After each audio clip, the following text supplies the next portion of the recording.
Hey, what's up, everyone? Welcome to another Versus video with Brad Nelson and Brian Braun doing it right today because I am the one with the brew.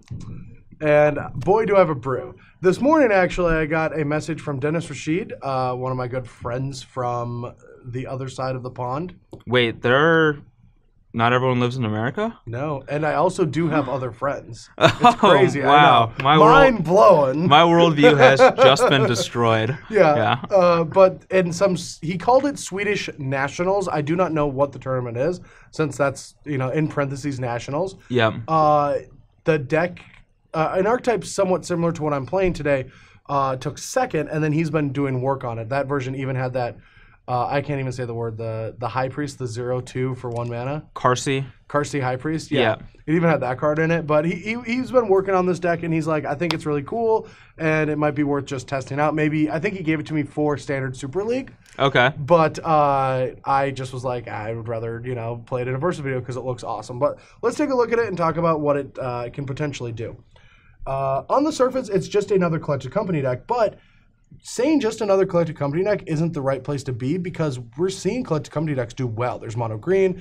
Craig Westco took green-white to a top 8 finish in GP Toronto. Yeah. Which is impressive when it's just a green-white creature deck with 4 Collected Company. That's really impressive to me. But giving the deck access to black gives it some really interesting effects. For example, you can flash in card advantage and ways to make your opponent sacrifice their creatures. Sultai Emissary can even come down to help block, get a manifest. And with the deck now having access to more morphs, you're able to bring back your Deathmist Raptors. And who's going to play around the 1 mana flip up? It's a very difficult one to play around right away. Yeah. Also, just all the card advantage that a Grim Horror, how do you say it? Haruspecs. I can never say that word. Basically, this deck was designed to be impossible for Brad to pronounce. Yes. They did cut the Karsi High Priest, though. Yeah. But, that was probably a mistake. So. Yeah, but they do have the Dedicate of Erebos. It's actually Dictata. Dictata of Erebos. Yeah, Erebos. Yeah. Okay, Erebos? All right, cool.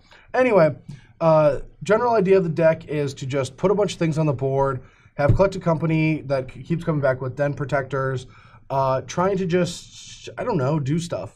You have Sidisi to be able to go get like a Dictate so that you can, or a Dictata?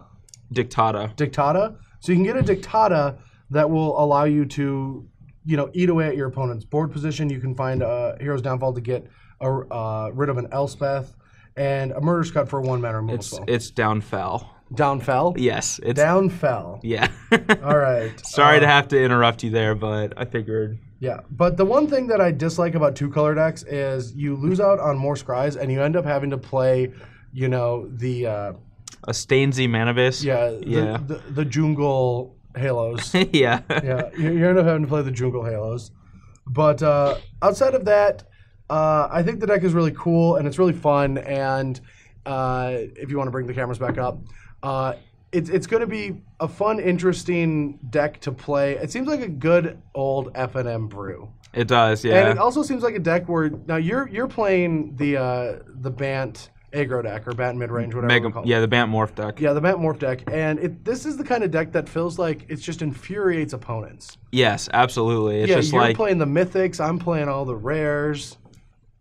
Yeah, you're also playing uncommons and commons too. Yeah. like bad ones. Yeah. Like good limited. Like Merciless Executioner isn't even that good in limited. Sometimes. No, he's not. So Sultai Emissary's gas though. Sultai Emissary is real good.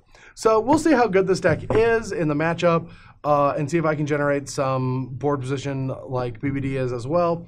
And who knows? Maybe this deck is just gonna. I mean, if I get my 2 wins, I consider that a win. Yeah, you could actually consider it 2 wins. 2 wins? You don't even have to consider it a win. I might consider it the overall win. Oh, okay. If I get 2 game wins, I win the match. Well, if you win 2 game wins and also the 7th game, it's like 3-3. It is. We're tied. Yeah, we tie up. All right. Well, that's an easy one. I think that is my goal for today. I hope you guys like the deck. Take a look at the sideboard. I'm not going to go through it because it's just things that kill things. But outside of that, yeah, let's have some fun, and let's see if I can out Megamorph you. Probably can, yeah. Yeah. I think so too.